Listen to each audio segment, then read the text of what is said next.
sing to me of the man of many wiles, the one who wandered so long after he had laid proud Troy in ruins. He saw countless cities, learned the ways of many men, and suffered 1,000 torments on the sea as he fought to save his life and bring his comrades home.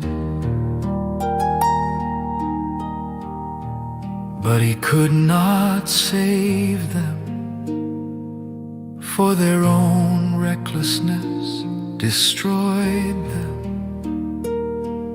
They devoured the sacred cattle of the sun, and the god denied them their return. Goddess, daughter of Zeus, tell us these adventures as you please. Begin where you will. All the other heroes, those who had escaped both war and sea, had returned to their homes. But Odysseus remained alone, far from his native land, on an island. A nymph, Calypso, held him captive through the force of desire. She wished to make him her husband. The gods felt pity for him, all except Poseidon, who still hated him. The god of the sea relentlessly pursued the hero of Ithaca until he should at last pay the price for blinding the Cyclops, Poseidon's own son. But now Poseidon has gone among the Ethiopians, the farthest of all mankind. Some dwell where the sun sets, others where it rises. There he receives their offerings and feasts among them.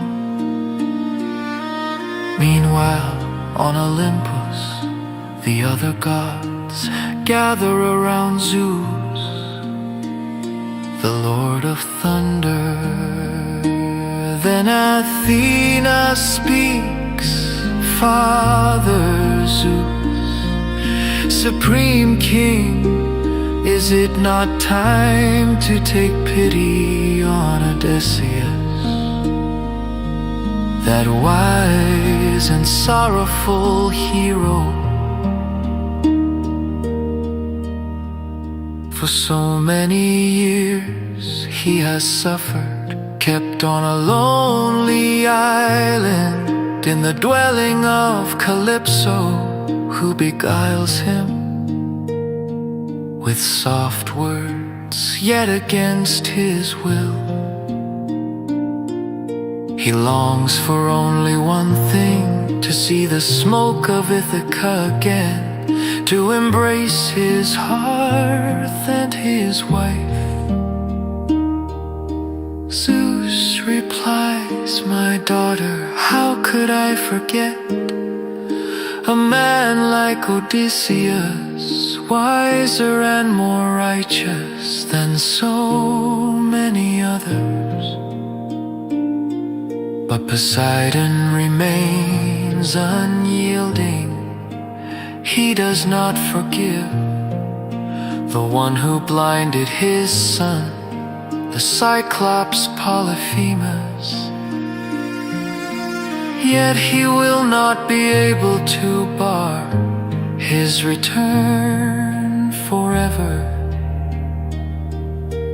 Then Athena descends from the heavens to the land of men. She goes to Ithaca, to the house of the absent king.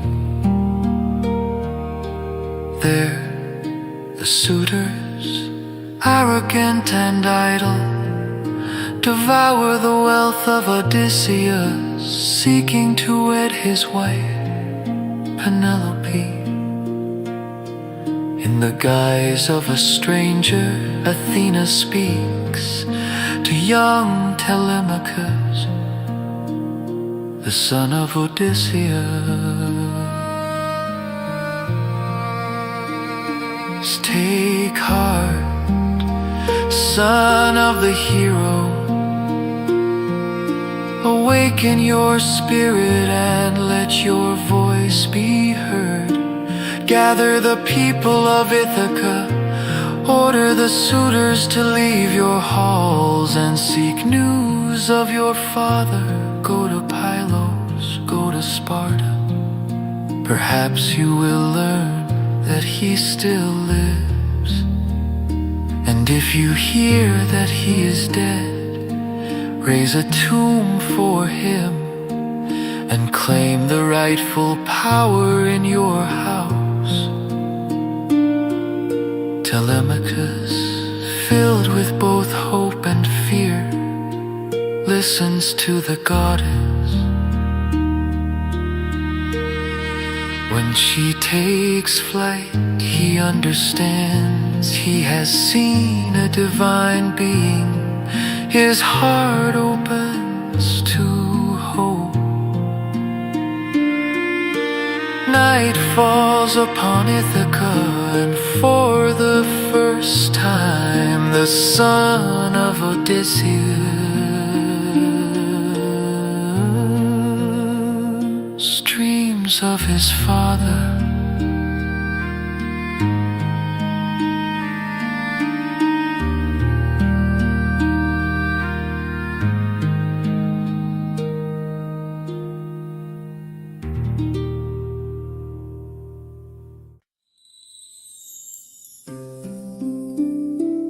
At dawn, the light of aurora rose over the sea and the mountains. Telemachus, the son of Odysseus, rose from his bed.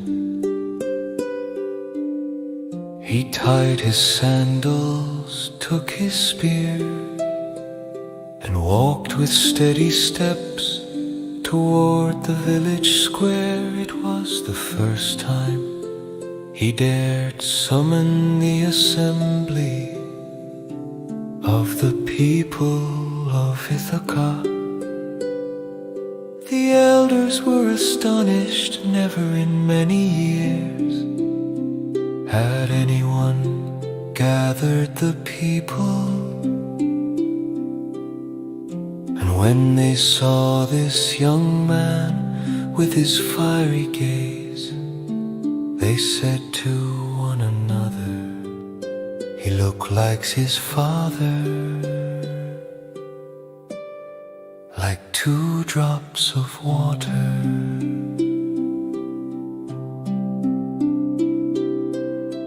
Telemachus sat in the king's place. Athena, unseen, poured into him the grace and strength of words. Then he spoke. People of Ithaca, hear me. My father Odysseus has been gone for years, and no one knows whether he still lives. Meanwhile, my house is overrun by shameless men.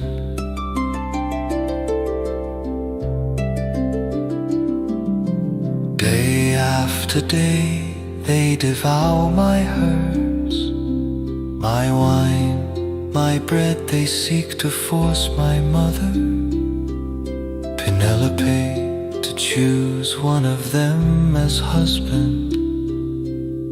If it were any man but me, he would already have taken revenge. But I am still only a lone son without strength, and the gods have not yet granted me power. Yet I will remain silent no longer. Let them leave my house, let them seek their wedding feasts elsewhere. A murmur ran through the crowd, but Antinous, one of the leaders of the suitors, rose with a hearty smile. Telemachus, it is not us you should blame, but your mother, prudent Penelope. She promises to all, yet belongs to none. For 3 years she has deceived us with her weaving. Each day she weaves a great shroud for Laertes, your grandfather, and each night she secretly unravels it. If she continues like this, we will remain here for years more. The people, moved by Penelope's cunning, remained silent. Telemachus felt anger and shame burning in his heart. He answered, I will not drive my mother from her home. The gods alone will decide her fate. But you leave this place, otherwise I will call upon the gods,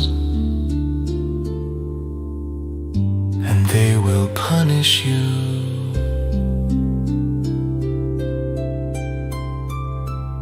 At these words, a sign appeared from the heavens. 2 eagles sent by Zeus soared high in the sky, then dove toward the crowd, fighting with claws and cries. All understood that it was a divine omen. But the suitors laughed. Eurymachus, another leader, said with contempt, they are only birds, nothing more.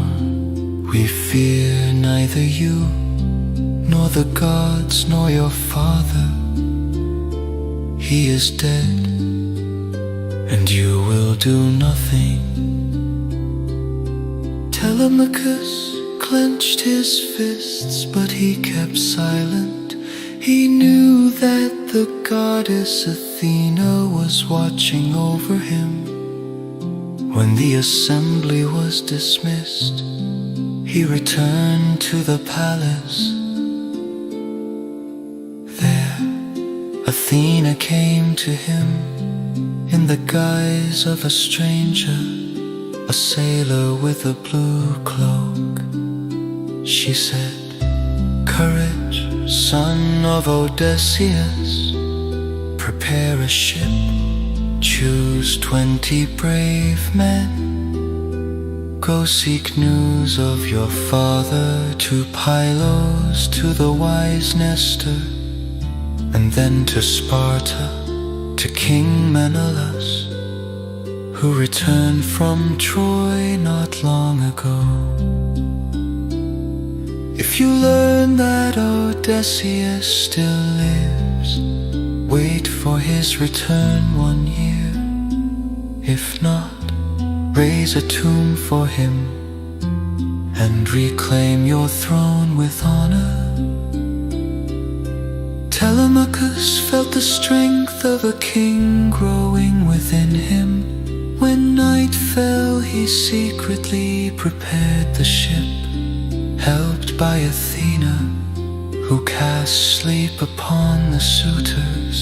Under the stars of Ithaca, the son of the hero finally set sail. His heart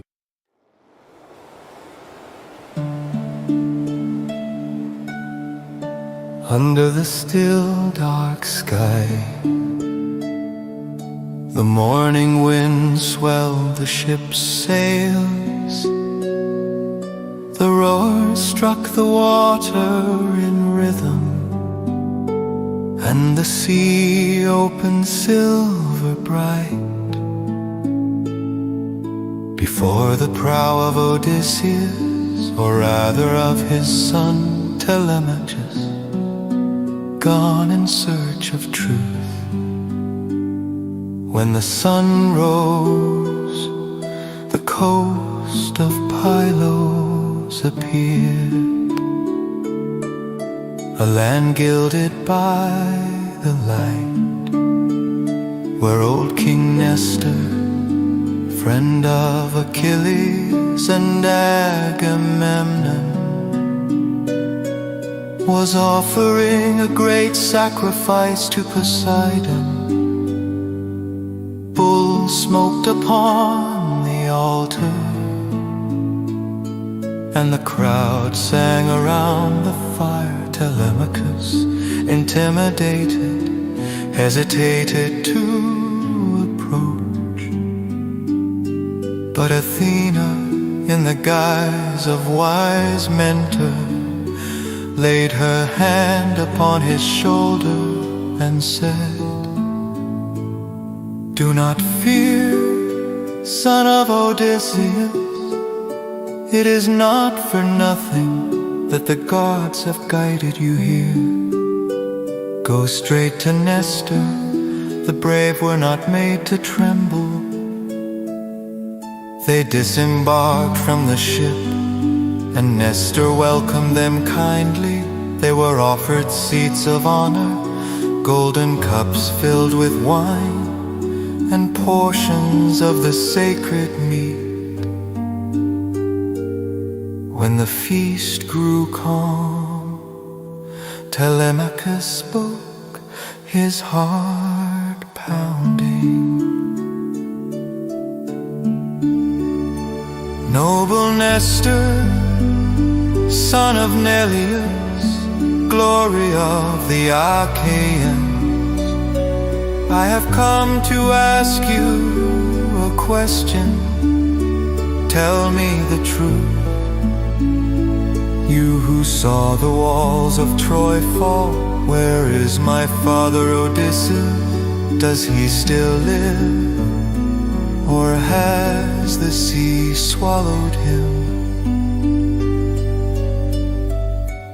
Then the old king sighed, and his gaze drifted toward the horizon. "Ah, my child, the gods have decreed so much suffering for us all.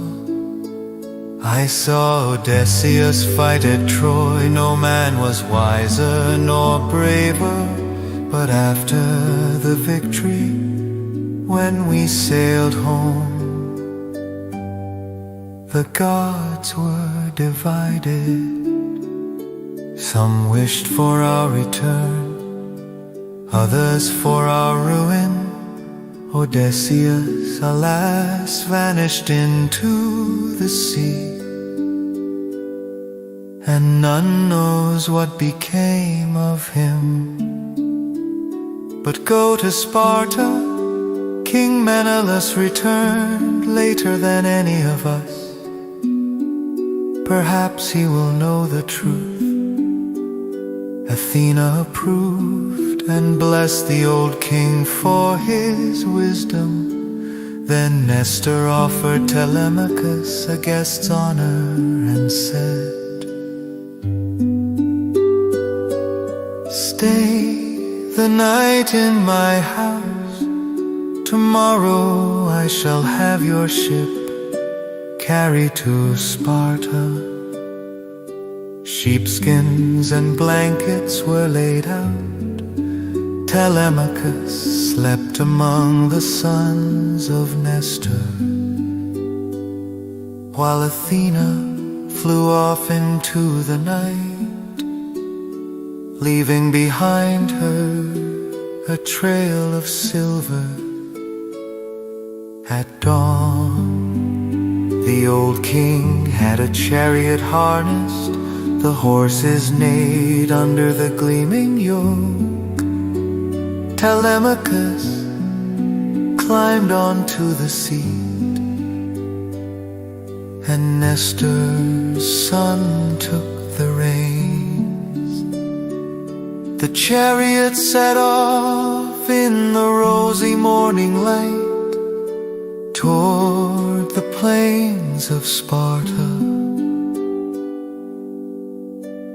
and toward destiny.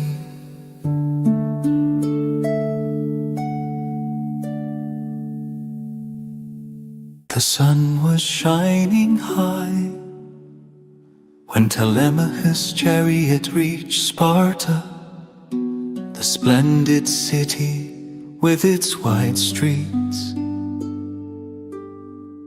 There stood the palace of Menelaus, king returned from Troy, and of Helen, the woman whose beauty had set the world ablaze. That day a wedding was being celebrated.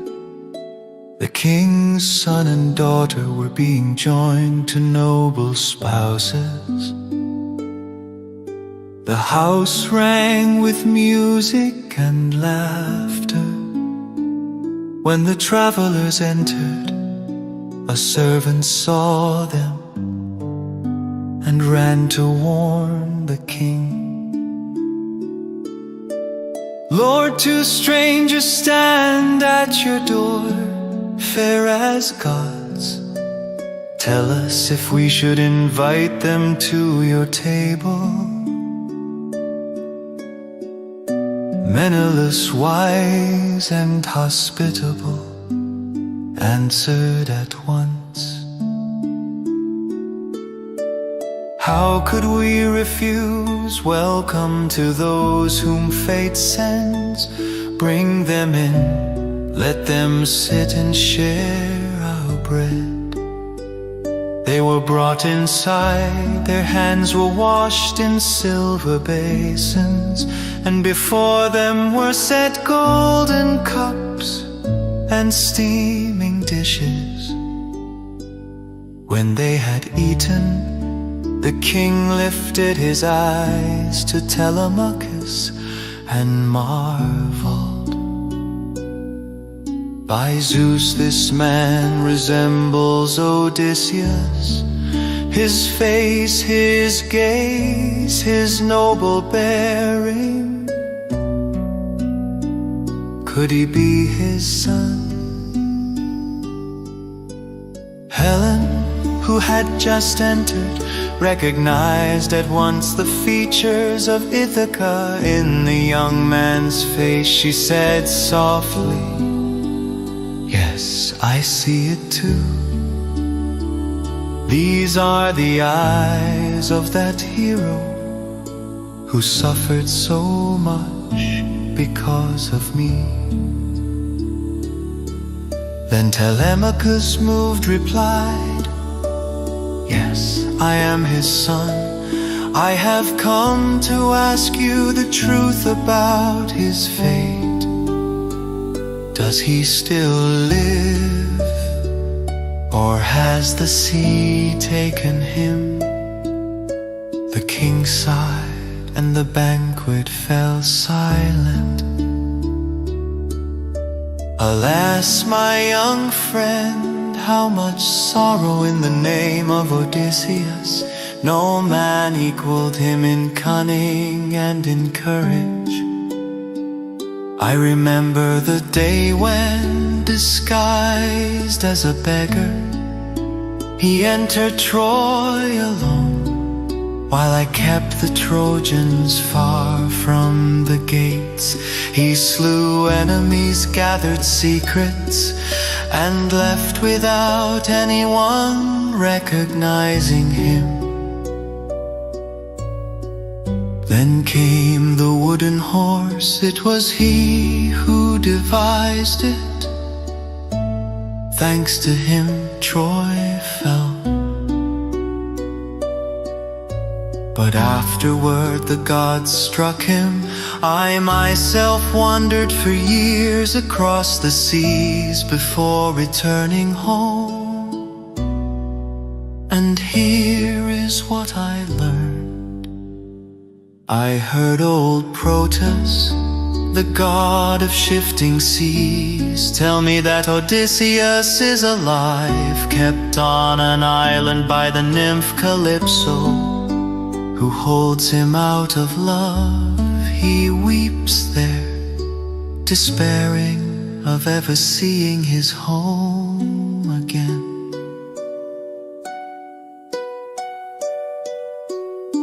At these words, Telemachus felt his heart tighten. Tears rose in his eyes, and even Helen wept. Then to ease their pain, she poured into the wine a potion brought from Egypt, one that erases sorrow and dark memories.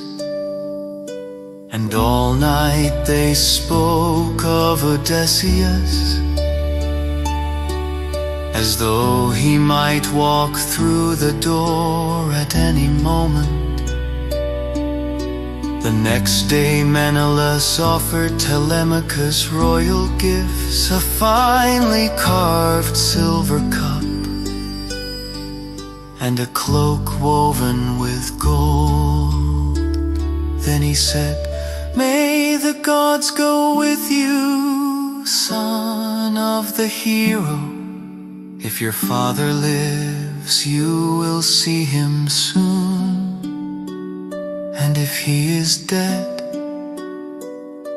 remember that his glory will never die." Meanwhile in Ithaca, the suitors, learning of Telemachus' departure, plotted in the shadows. Let him return from Sparta, and we will kill him at sea before he reaches the shore.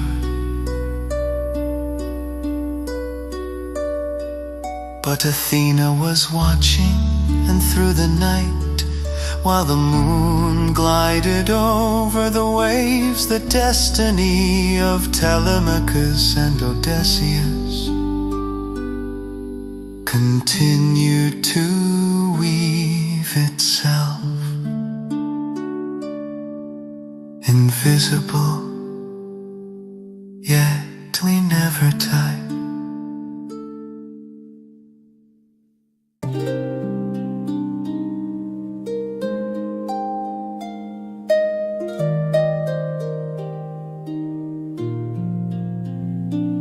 Dawn rose, gilding the peaks of Olympus. The gods were gathered in the house of Zeus. Then Athena spoke. Father Zeus, king of the gods, the heart of Odysseus still bleeds, alone on a deserted island, kept prisoner by the nymph Calypso. He weeps each day upon the shore. Will you not at last grant him his return? Zeus replied, my daughter, your heart is just. Odysseus has not deserved so many sorrows. Let Hermes, the messenger of the gods, go and tell Calypso that it is time to let him go. Then Hermes, wearing his winged sandals, left Olympus, cutting through the air like a bird of light. He soon reached the island of Ogygia, fragrant with cedars and flowers, where the sea broke gently upon the sand. Calypso was singing in her cave, weaving a cloth of gold amid the scent of pine. When she saw Hermes, she recognized the messenger of the gods and invited him to sit upon a crystal throne. She offered him nectar and divine foods, but Hermes did not delay. Fair Calypso, daughter of Atlas, I come by order of Zeus. You keep here a mortal whom fate wishes to see his homeland again. Let him go, it is the will of the gods. At these words, the nymph grew pale. Tears rose in her eyes. Cruel you are, gods of Olympus. You envy even the loves of the immortals. I saved this man from the sea. I loved him, I wished to make him my husband. And now you tear him from me. Let him go then, if it must be. But I will deny him neither bread, nor sail, nor wind. When Hermes had left the island, Calypso went to find Odysseus, sitting on a rock, staring at the sea with a vacant look. His eyes were burned by salt and tears. She spoke to him gently, hero of steadfast heart, why do you still weep? If you wish to leave, I will not stop you. I will even help you build a raft. But know this, if you stay, I will make you immortal. You will know neither old age nor death. Odysseus looked at her, and his words were calm yet heavy with truth. Goddess, you are beautiful, and your dwelling is divine. But what I want is to return home. Even if Penelope grows old and withered, the image of her in my heart is worth more than eternity without her. Then Calypso sighed, and the two shared a last meal by the sea. The next day Odysseus felled pines, cut the trunks, bound the planks. Under his hands a sturdy raft was born. The goddess gave him wine bread and a gentle wind to accompany him. For 17 days Odysseus glided over the vast sea, guided by the stars Athena showed him. But on the 18th the god Poseidon returned from the ends of the world. When he saw the raft upon the waves he roared, "Ah, so the gods have changed their will. I thought this man lost, and here he is sailing toward his homeland." With a gesture he raised the sea. The waves became mountains and the wind tore apart Odysseus' sail. The hero was thrown into the water, his raft shattered, but he did not give up. He fought the storm for 2 days and 2 nights. Then the goddess Leucothea, rising from the waves, appeared to him in the form of a white gull. "Odysseus, O wretched man, leave your raft, take off your clothes and take this sacred veil. It will protect you from death when you reach land.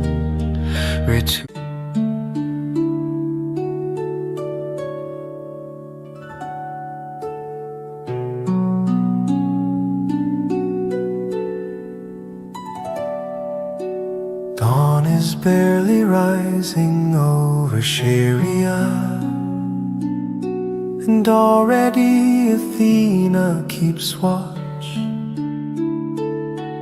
She slips into the sleep of Nausicaa, gentle daughter of King Alcinous.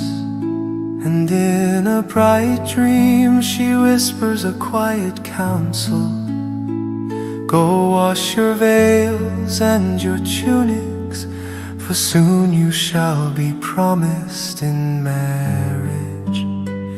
Prepare yourself and take your companions to the river bank." Nausicaa awakens her heart light, and under her mother's tender gaze she loads the chariots with garments to be clean. Then with her maidens she walks toward the shore where the river meets the sea.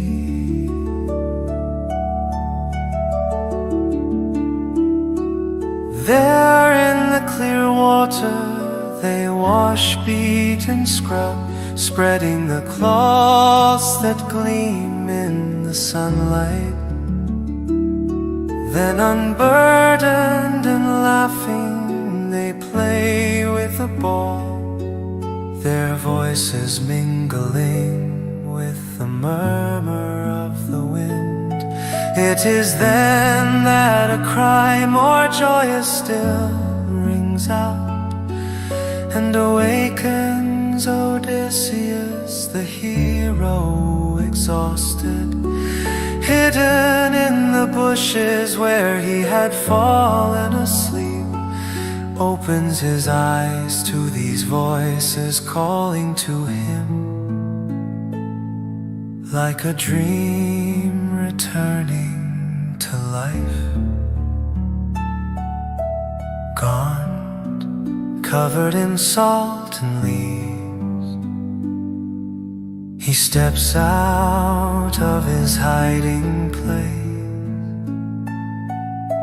The maiden maidens flee in terror, but Nausicaa, proud and calm, remains unmoving before him.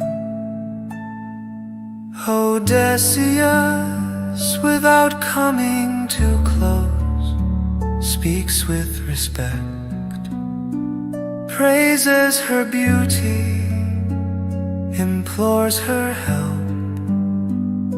and tells her of his nameless suffering.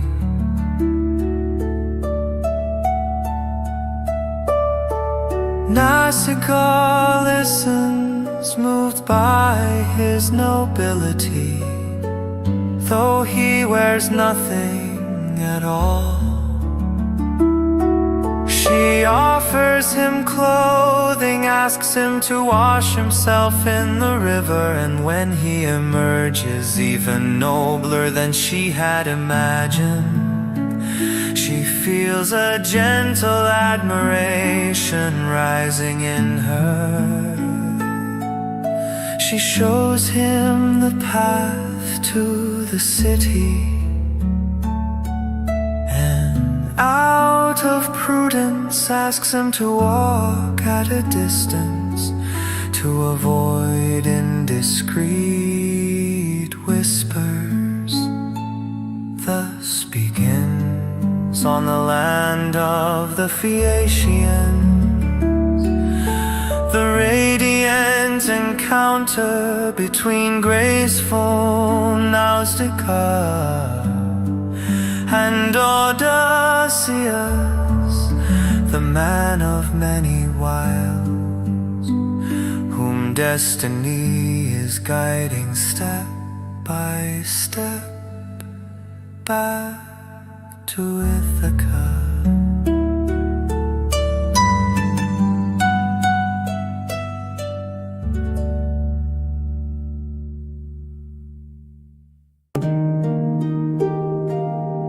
While Nausicaa was returning to the shining city of the Phaeacians, Odysseus paused a moment on the road before parting from him. The princess had said, "Remember, stranger, address my mother first, Queen Odyssey. If she grants you her favor, you will soon see your homeland again."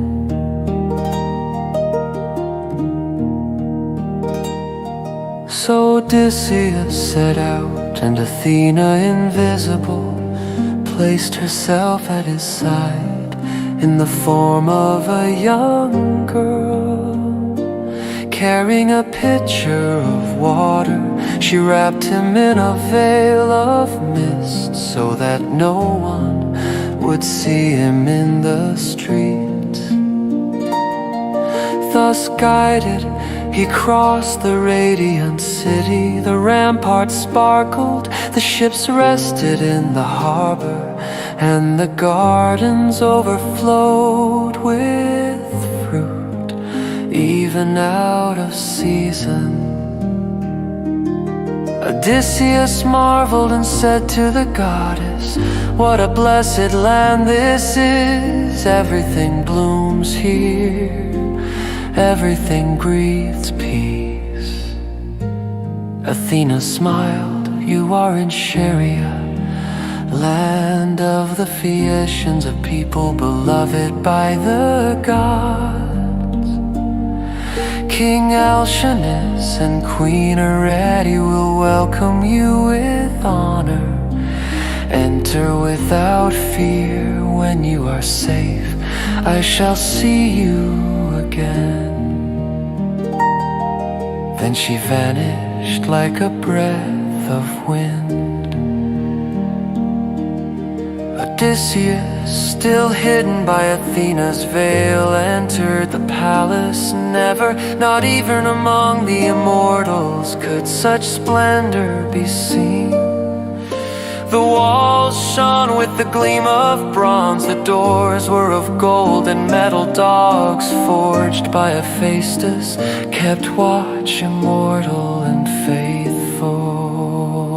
In the great hall, King Alcinous and Queen Arete sat among the nobles while spinners wove purple wool to the song of a lyre. Then Odysseus, emerging from the mist, fell to his knees before the queen and said, "O Arete, daughter of noble Rexander, I come to your feet as a suppliant. I have known the sea, pain and loss. May the gods and your husband show me grace. Help me see my homeland again."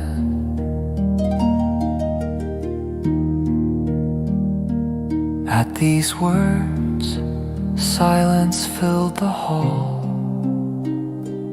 Then the old minister Achenius, wise above all, spoke. "King Alcinous, it is not just to leave a man sitting in the dust. Make him rise and offer him a seat and bread." The king agreed, took Odysseus by the hand, and seated him at his right. Meat, wine, and fruit were brought forth. The hero ate in silence, for he had not tasted a meal in 3 days. When his strength had returned, Alcinous spoke kindly. "Stranger, tell us your name, your land, and your sorrow. Are you a god hidden in human form, or a mortal whom the sea has wounded? Whatever you are, you will find help and rest here tomorrow. Our ships will carry you home, even if it be to the ends of the world." Queen Arete, for her part, recognized the tunic Odysseus was wearing. It was the one she herself had woven for Nausicaa. She asked with curiosity, "Where does this garment come from? Who gave it to you?" Odysseus answered with respect, "Queen, I will tell you everything without lying. It was your daughter Nausicaa who found me shipwrecked on the shore. She fed me, clothed me, and guided me to you. May the gods bless her for her courage and purity." King Alcinous, moved by his words, lifted his arms to the sky and declared, "Stranger, may Zeus protect you. If you wish, stay here and be our guest forever. But if your heart longs for home, our sailors will carry you faster than the wind. You will sleep aboard your ship and you will see your hearth before you even realize it."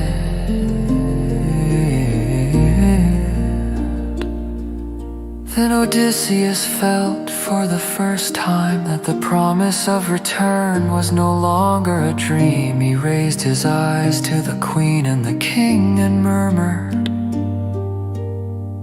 "May the gods grant you a long life, for you have restored hope to a man who had nothing left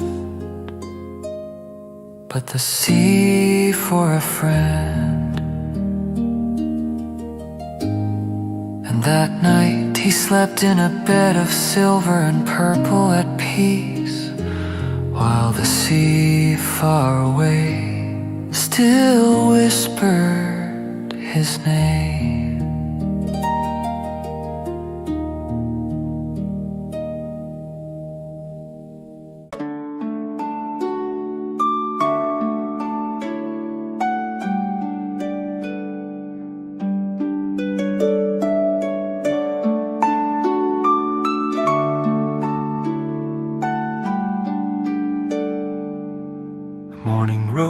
rose over Scheria, and already King Alcinous was leaving his palace. At his voice the noble Phaeacians gathered, the young and the old alike, curious to see the stranger who had come from the waves. The king spoke to them wisely, "My friends, a man has come to us, shipwrecked, wandering on the bitter sea. Let us offer him hospitality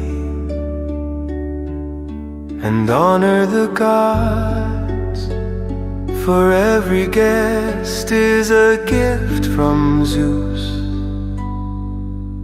Then great tables were set, covered with bread and wine,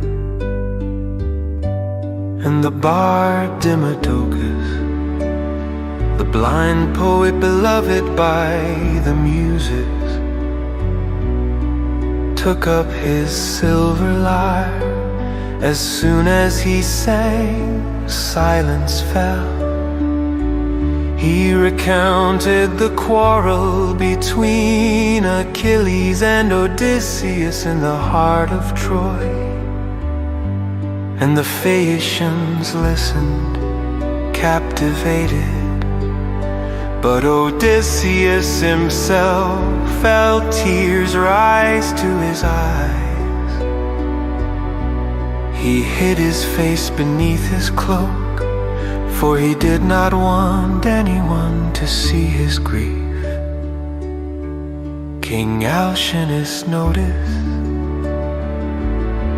and to bring him a smile he said, "Come now, let our young men show their skill. Let them throw the discus, run, leap, and honor Scheria." The Phaeacians rushed forward. They ran like the wind, hurling the discus over the waves. The crowd applauded, and the laughter of youth filled the plain. But one young man, Euryalus,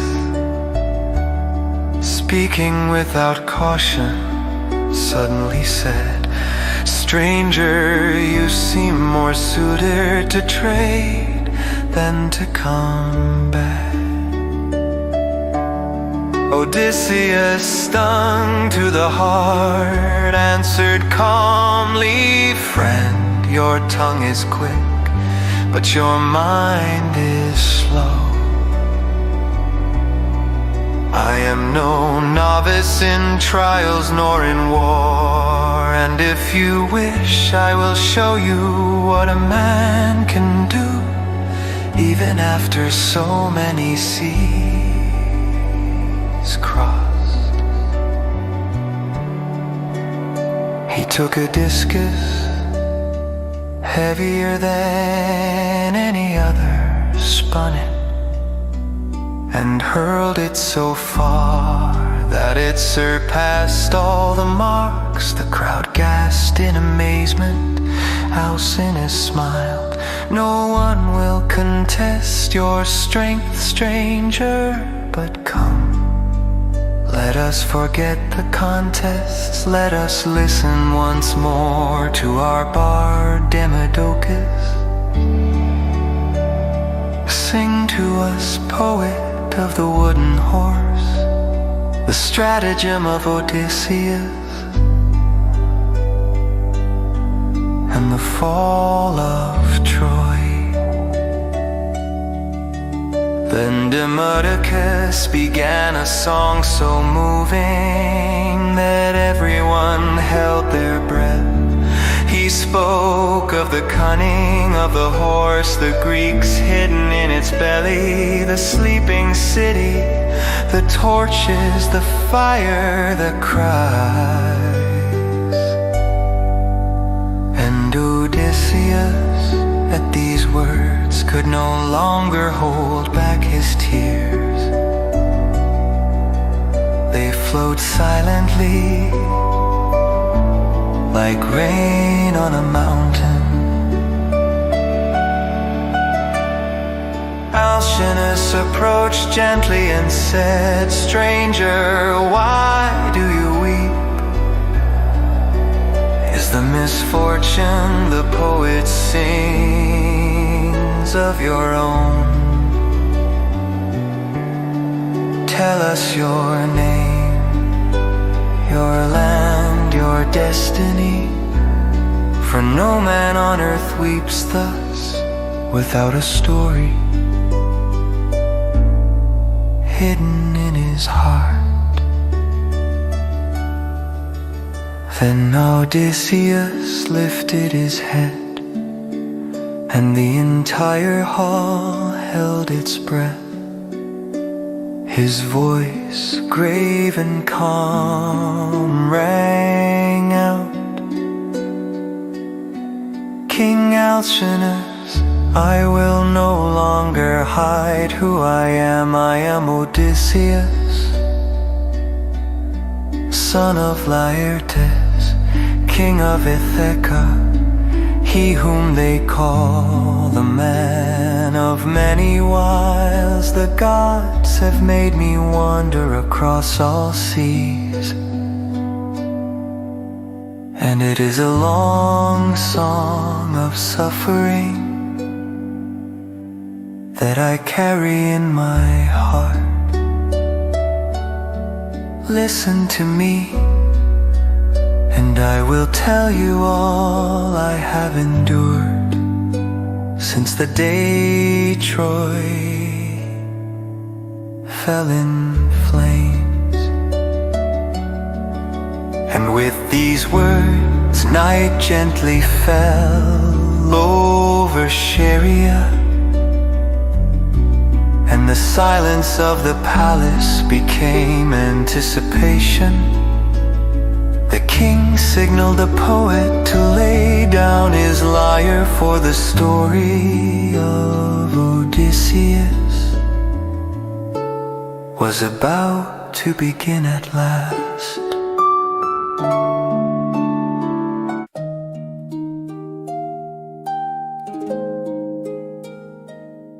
Then Odysseus began to speak, and the hall of the Phaeacians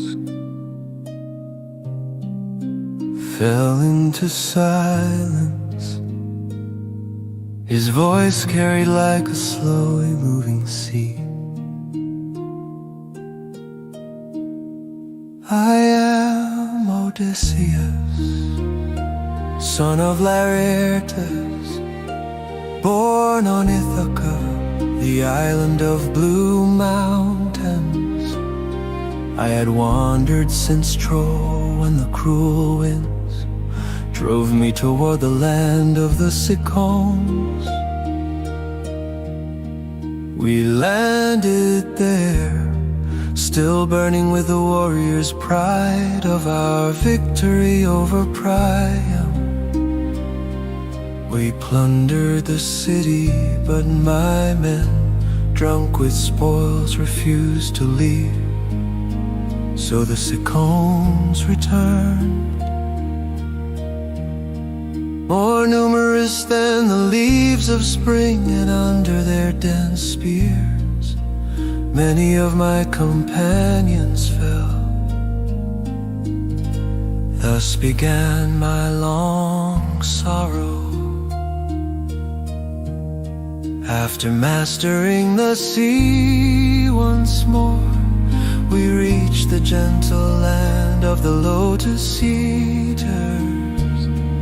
There was no hostility, only strange men who offered lotus flowers sweet as sleep. Those who tasted them forgot everything, their home, their past, even their own name. They wished to remain there in a peace without memory.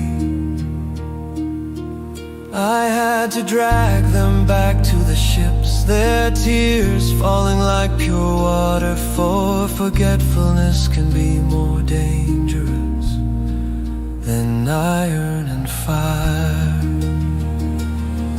We then reached a wild island where abandoned herds grazed freely. Nearby lived a race of giants, the Cyclopes, without laws or assemblies, against my better judgment, driven by the desire to know the ways of men. I went to explore the cave of the greatest among them, Polyphemus, son of Poseidon. As soon as he entered, his silhouette darkened the doorway like a living boulder. He saw us, grunted, and without a word to the gods, seized two of my companions and smashed them against the rock. I was frozen with horror, but I did not give up. The next day, while he savored his milk, I offered him a dark, strong wine. He drank, grew heavy, and wished to know my name. I told him nobody. Then, drunk on that foreign nectar, he sank into a deep sleep. We sharpened a stake, red hot like a living coal, and with a single thrust, we plunged it into his only eye. The monster screamed so loudly the cave shook. His brothers came running, but when they asked who tormented him, he answered, "Nobody is killing me." So they went away laughing. Blind and raging, Polyphemus opened the cave at dawn. We slipped beneath the bellies of the rams, and the giant, thinking he touched docile beasts, let us escape aboard my ship. I could not restrain my pride. I shouted my true name to him. Then the Cyclops, lifting his hands to the sky, begged Poseidon, his father, to pursue me with his hatred. And that wish was fulfilled. From that day on, every sea became judge and enemy to me.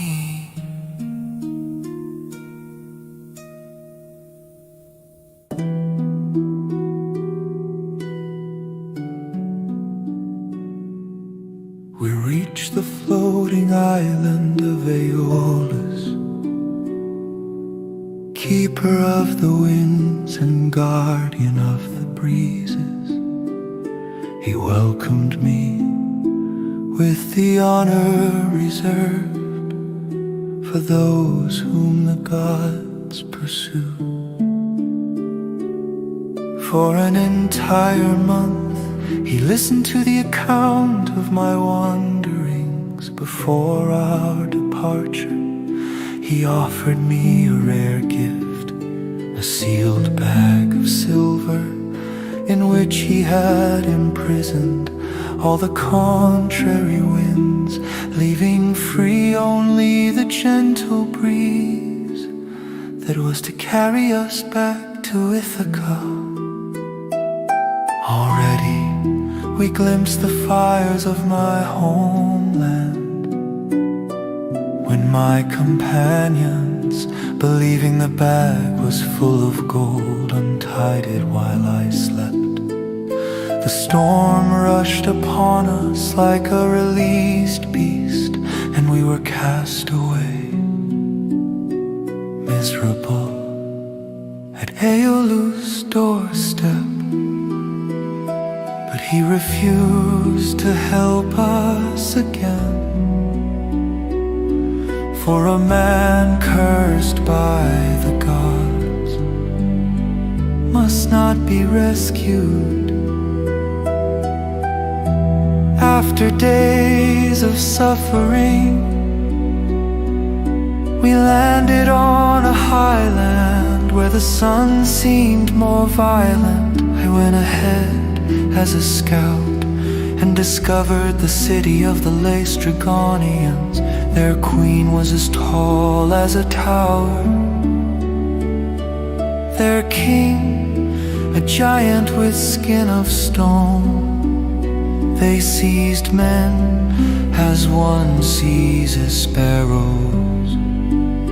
My companions were massacred, their screams mingling with the sounds of the rocks that the monsters hurled at our ships.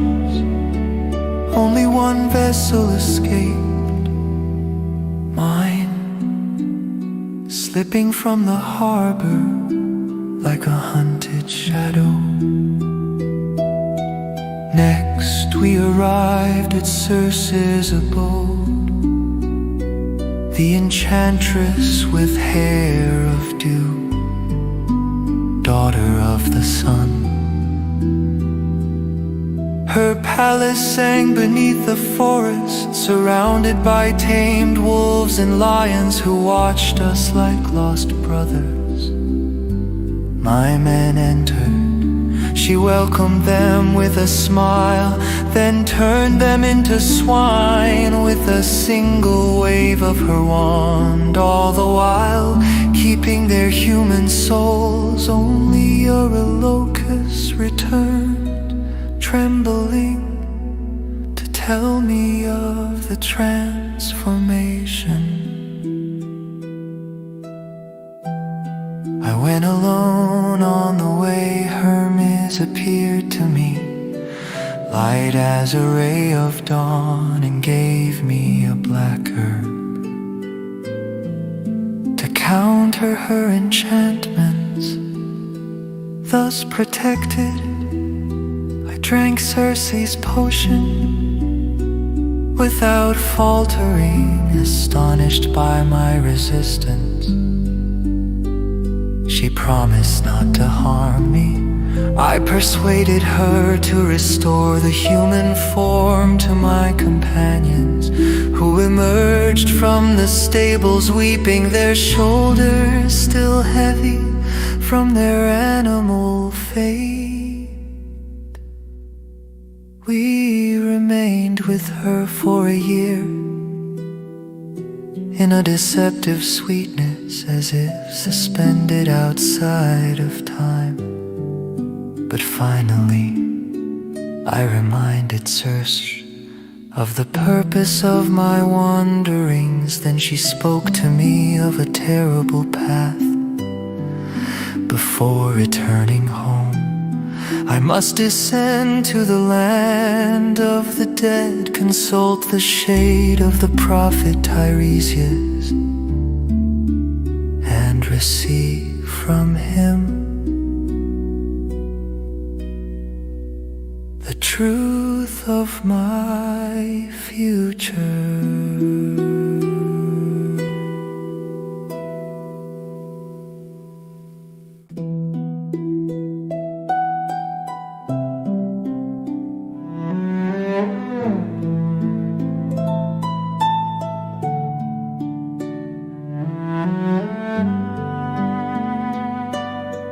Ulises reanuda su relato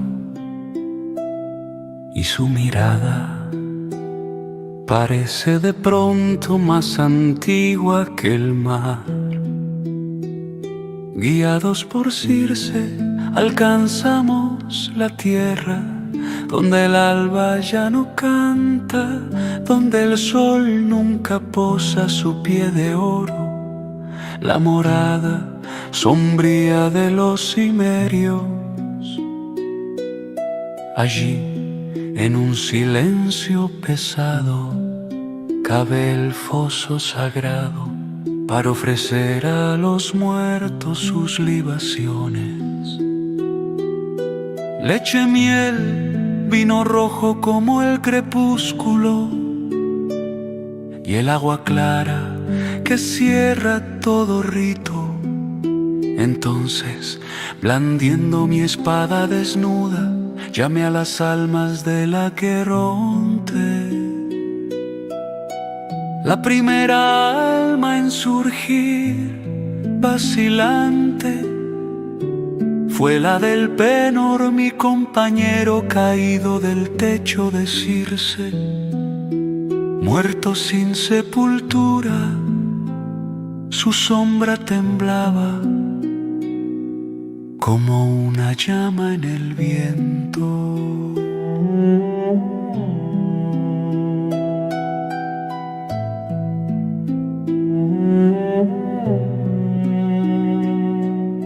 Ulises, dame la paz, quema mi cuerpo, levanta un túmulo, planta mi remo en memoria. Le prometí volver para honrar su destino. Luego apareció mi madre Anticlea, a quien había dejado viva. Cuando partí hacia Troya, verla allí, pálida y silenciosa, me atravesó más que una lanza, pero no podía aún hablarle. Debía esperar a Tiresias, así ella vagaba cerca de mí como un lamento contenido.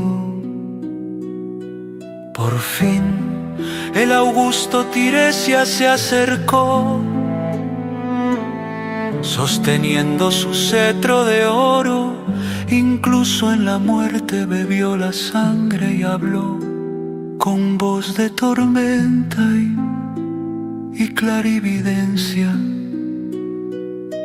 Ulises, la cólera de Poseidón carga tu camino, pero aún puedes volver a ver Ítaca si respetas el rebaño sagrado del sol. Si tus hombres matan esas bestias, tu nave será destruida. Regresarás solo, volverás a tu casa en el dolor, y encontrarás a extranjeros devorando tu hogar. Pero vivirás y tu final será pacífico, lejos del tumulto de los mares. Solo entonces permití que Anticlea bebiera la sangre. Me reconoció al instante y me contó cómo el dolor la había consumido lentamente hasta llevarla a la muerte. Quise abrazarla, pero 3 veces mis brazos no estrecharon.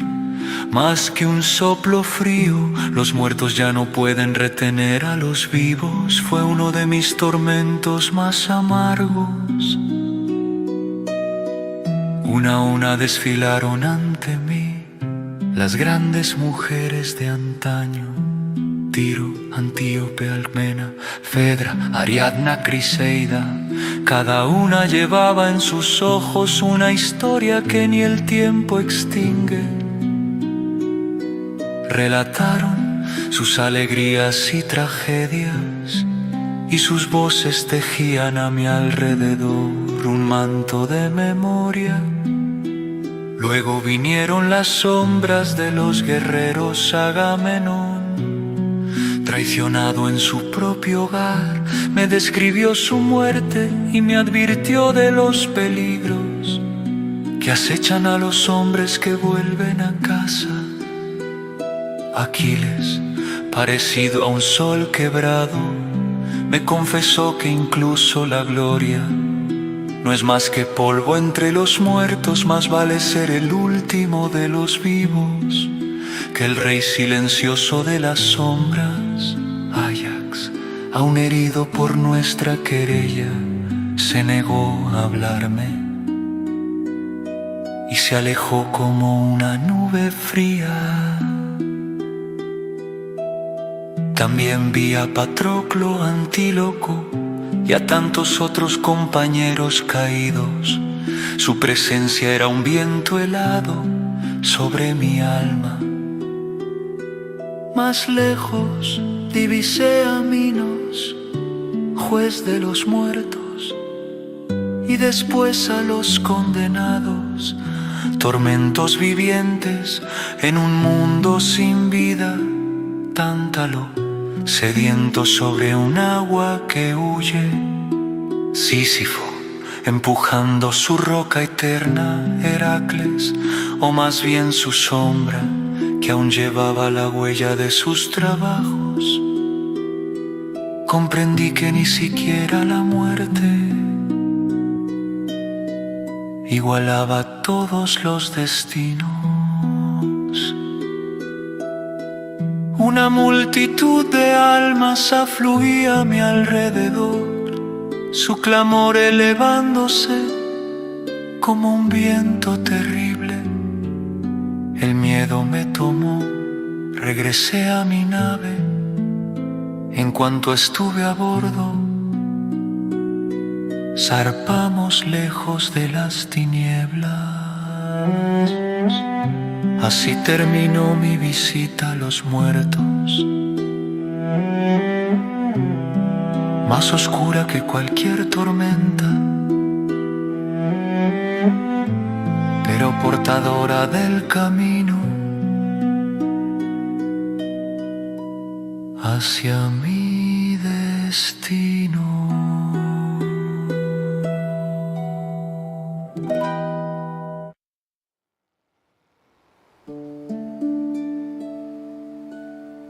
Odysseus,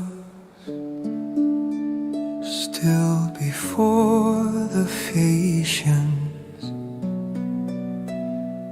resumes his tale as though the waves were speaking through him. After my visit to the dead, we returned to Circe's, the enchantress with storm-soft eyes. She welcomed us without reproach, cleansed our weary souls, and at dawn revealed to me the dreadful path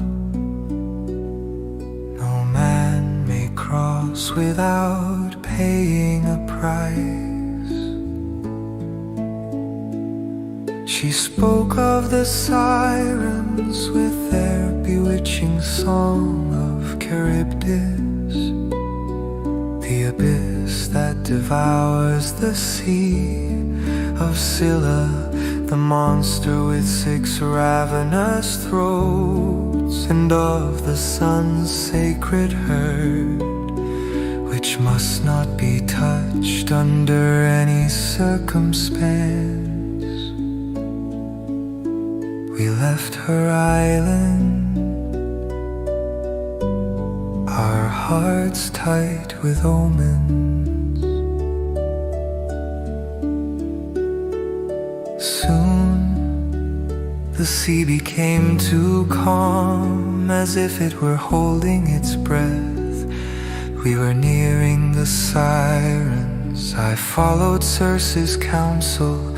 I sealed my men's ears with warm wax, and they bound me to the mast so that I might listen without being able to yield.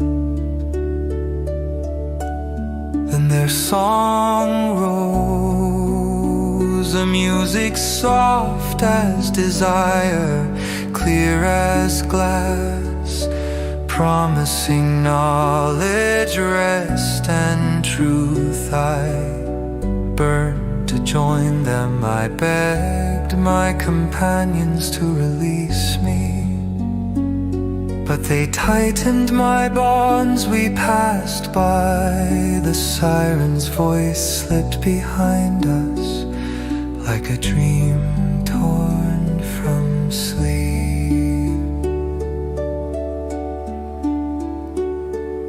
Ahead rose the fatal strait, to the right Charybdis, a black maw that swallowed the whole sea.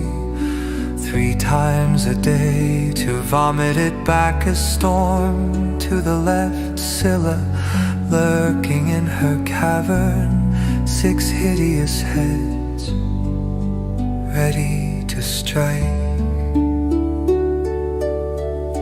I did not speak of the monster to my men. No courage can fight fate. I held the helm straight, but Scylla suddenly leapt, and with a rending scream snatched 6 of my companions. 1 for each throat. I heard them call my name as their voices faded into the belly of the beast. It is a wound that never heals. The wind cast us at last onto the shining island of Helios, the sun who sees all. I wish to sail past, but my men, exhausted, begged me to land. I made them swear not to touch a single cow, nor a single sheep of the sun. They swore, but hunger is a god, stronger than any oath. For a month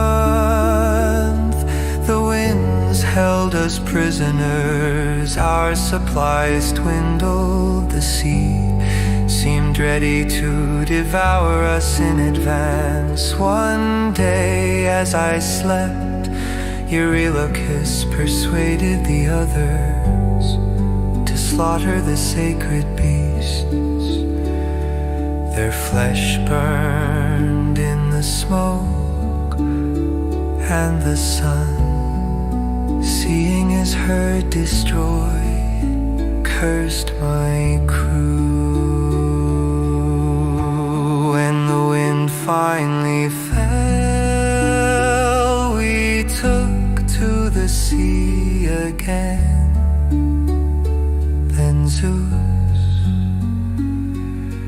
answering Helios' complaint, struck our ship with a lightning bolt that tore the sky. The sea closed over my companions. I was the sole survivor. I drifted toward Charybdis a second time as she swallowed the sea. I clung to a fig tree that leaned above her abyss. When she spewed the waters back, I fell onto the fragment of mast that still remained, carried by the waves. Long I drifted until I reached Calypso's island, where a goddess held me captive, and where for now my tale finds its end.